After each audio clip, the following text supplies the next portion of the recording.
Okay, I've gotten another delivery from FRPGames. Okay, delivered through FedEx, and most of this will be dice of one kind or another, but there'll be something in there that you might be surprised that I ordered.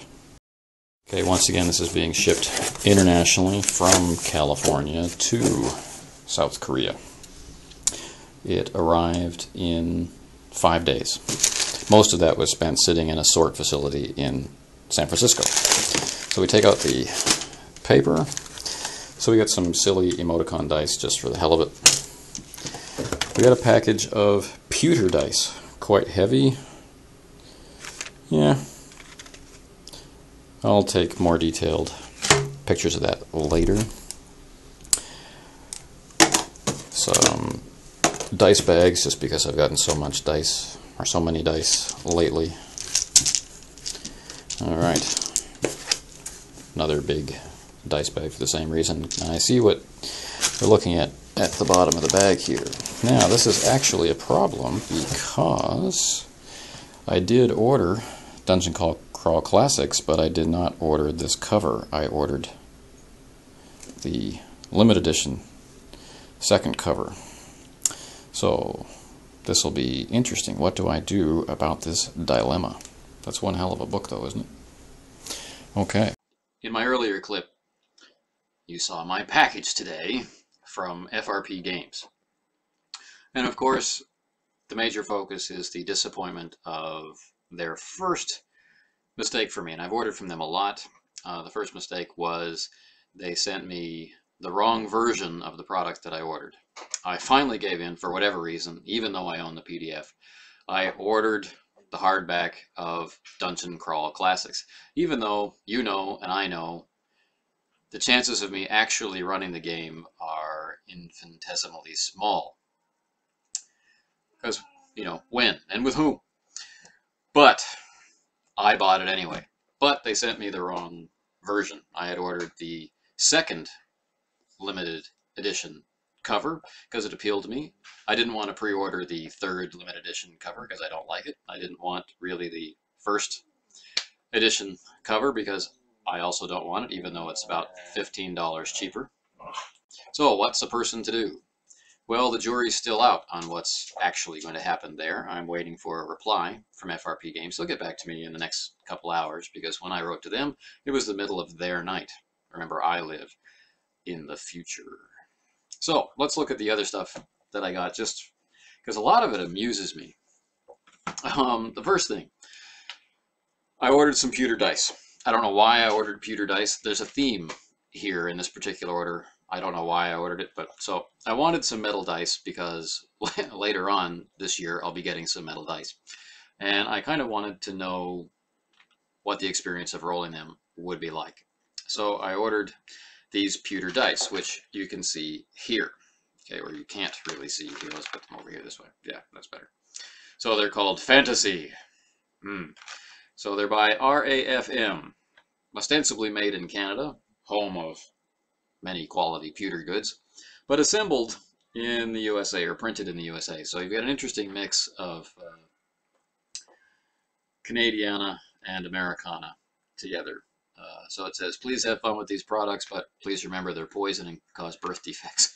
So that's what I like to see in all of my role-playing gear, is an advisory against birth defects. So I haven't opened them yet, and I see on the back that this proof of purchase on the back is worth 5 adventure points.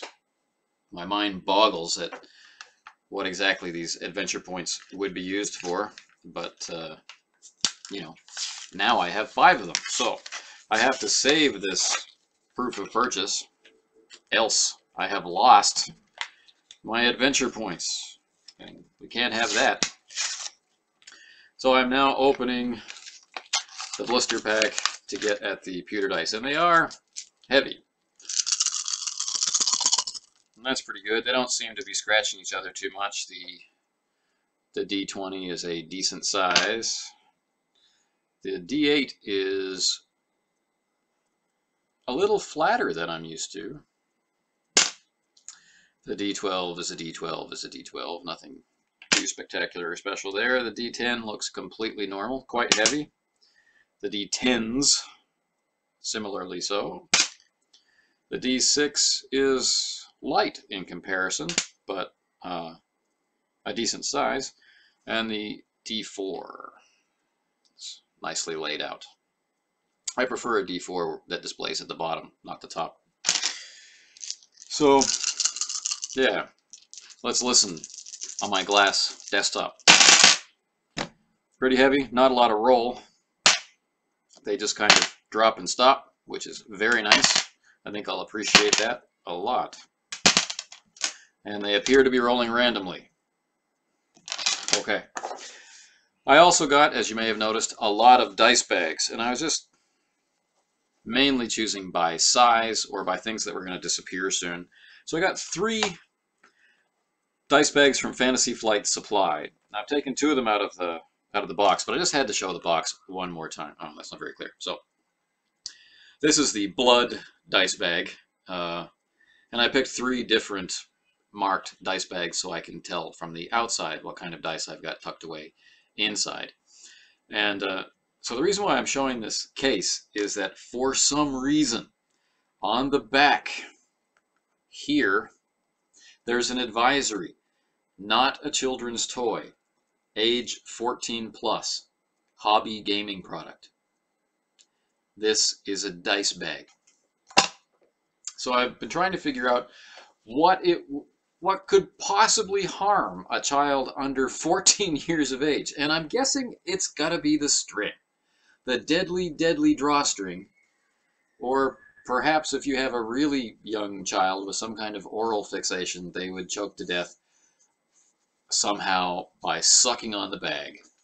If anyone has a child with a head small enough to fit in this bag, please let me know. If you do know the actual reason why this dice bag, all 3 of these dice bags, have an age advisory of 14 years and older, please do let me know in the comments. I'm consumed by curiosity on this point. So just so you can see, I got the sword dice bag. Right, we need more light, don't we? The sword dice bag. Okay, forget it.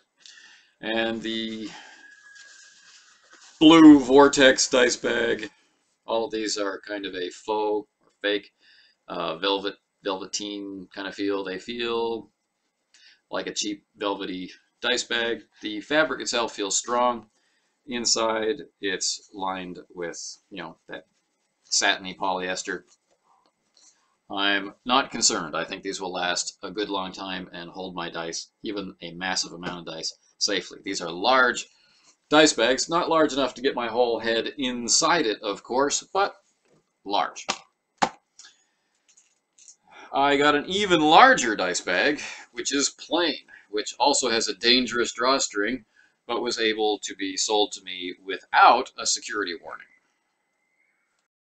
So taking a quick, closer, non-reversed look at the box for the dice bag, we see this is the Blood dice bag. I haven't taken it out yet. But, yes, Fantasy Flight Supply, the Blood dice bag. Please take careful look at the 14 plus age advisory. How awesome is that? And it's on each of them, and absolutely forbids children age 0 to 3 from being anywhere near it or touching it, I guess. It's very difficult to make that out, but anyway. It's got a little baby head icon, and age 0 to 3. So, contains 1 large dice bag, polyester nylon, with a polypropylene drawstring. So maybe it's all that polypropylene that's causing the problem. Okay. The next item is another dice bag.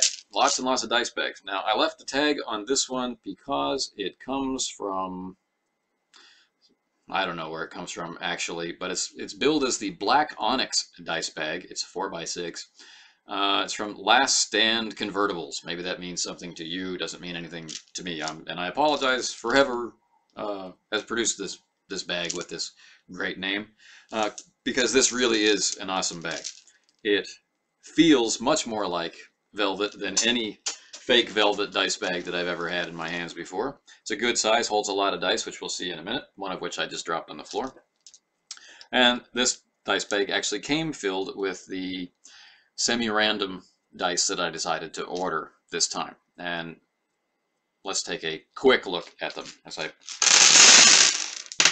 pour them out.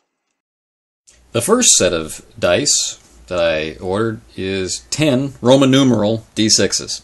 Don't ask me why. I don't have any particular attraction to Roman numerals, but there you have it. And if I have to play a game with a lot of D6s and I feel like a slight challenge in reading them, I'm all set. But I think what I may end up using them for is a game of Cthulhu Invictus, which may be thematically appropriate once I start running the new version of the Orient Express, which goes all the way back in time. Going along with that theme, we have 12-sided Roman numeral D4s. I have a lot more use for D4s than I probably have for Roman numerals, and probably a lot more than 10 D6s in Roman numerals, but there you go. These are in actually quite a nice. They were billed as urban camouflage, but it's, you know, more of a charcoal mottled look, like marble, really, a dark marble. So there you have it, D4s. Keeping on with the D6 theme we've got going on today, I ordered 5 more bone D6s to go with the one I already had. I got one as a gift a few years ago, and I always felt like, well, you know, I really need 6 of those, so I ordered 5 more. Okay. These are the dice that started the whole thing. Binary dice. 0s and 1s. That's all that's on it. It's a glorified D2, but instead of being numbered 1 to 2, or, you know, it's not a D3, half of a D6, or whatever, it's just literally 0s and 1s. 3 1s, 3 0s. So, as a Ubiquity player, these are dynamite. You know, I personally think that Ubiquity dice are easier and faster because I'm rolling fewer dice, but, you know, if you have one of those players that just has a little bit of trouble with the concept or wants to roll the same number of dice that are in their pool or whatever, you can give them these and they can simply add up everything that they see. No hunting for evens or odds or whatever. Just super, super simple. So these are the pewter dice. It's a little difficult to film them because of the reflections and glare. They look like they look silver. You know, they're polished pewter, not a dull pewter, like you'd expect in a Christmas tree ornament or something. So this bright pewter, like I mentioned before, is quite heavy.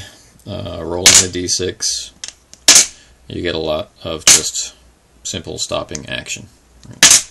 They just drop. All right. D12 has a little more play to it. Okay. D4 pretty much does what you'd expect it to do. Same with the D8, although like I mentioned before, it has a shorter height to it than I'm used to. D10 has a nice solid stopping point. Okay. Interestingly enough, I just rolled 70% 3 times. There you go. And the D20, which, you know, traditional long roller.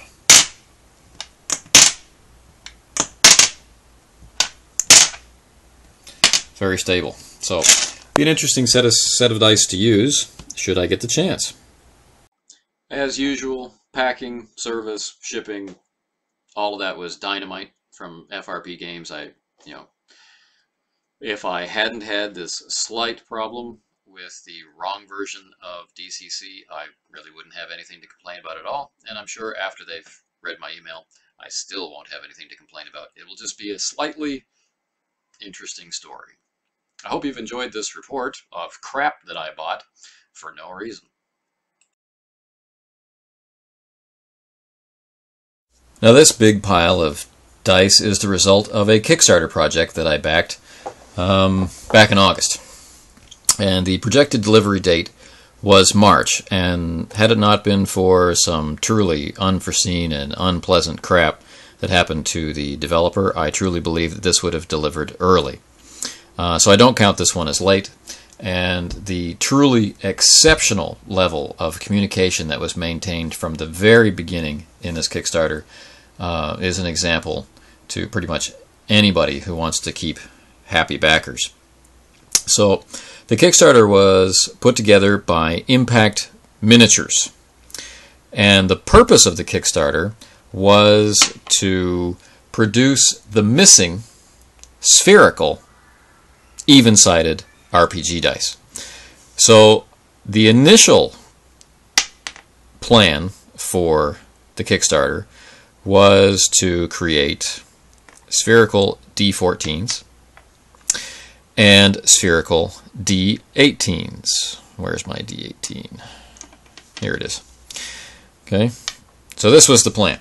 Let's see if we can get together $7,000 to do a mass production run of these and fill in the run of even dice from D4 to D20, using, of course, the pre-existing, top-shaped, or whatever the heck this shape is, D16. I think they might have had it in mind to, produce a spherical D16 as a stretch goal or something, but through the magic of stretch goals, things went a slightly different way. So we did get our D14, and this is it, in a nice spherical shape instead of this shape, and a D18, which is great. But they also went on to make a D22, which is here. All right. So we got a 14, 18, and 22 with, good size matching. All right, so the Kickstarter produced these, but because of the great allure of Dungeon Crawl Classics and the great difficulty of finding matching odd dice to play that game with, they generated first a D7, which looks like this, right? Good size and not even half as retarded looking as this monstrosity, which never should have been foisted upon the gaming community in the first place. All right, so this very cool, good rolling, easy to read D7 was created, and not stopping there, they also created a better D5. Okay.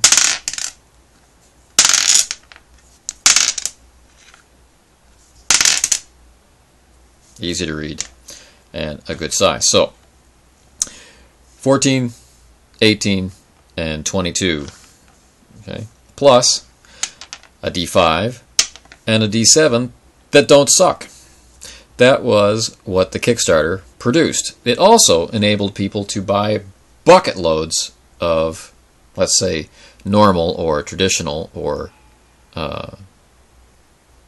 specialty dice for reasonable prices and have them all delivered to you at the same time. So I decided I wanted 2 sets of dice that went all the way from D3 to D30. So that's what I did. So in the black set here, you can see this monumental D30.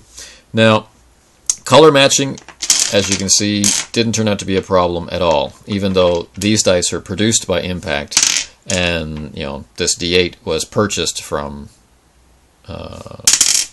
Chessex or Coppola. They're all the same white, as these are all the same black. So it's a very nice job matching what doesn't always match up. So size became the issue. The D24s are large. The D30 is in the ridiculous category of size. But we were all told what sizes everything was going to be, so, there were no surprises. So D30, D24, the brand new and very cool D22, and then the traditional D20. And then our new D18 and our new D14.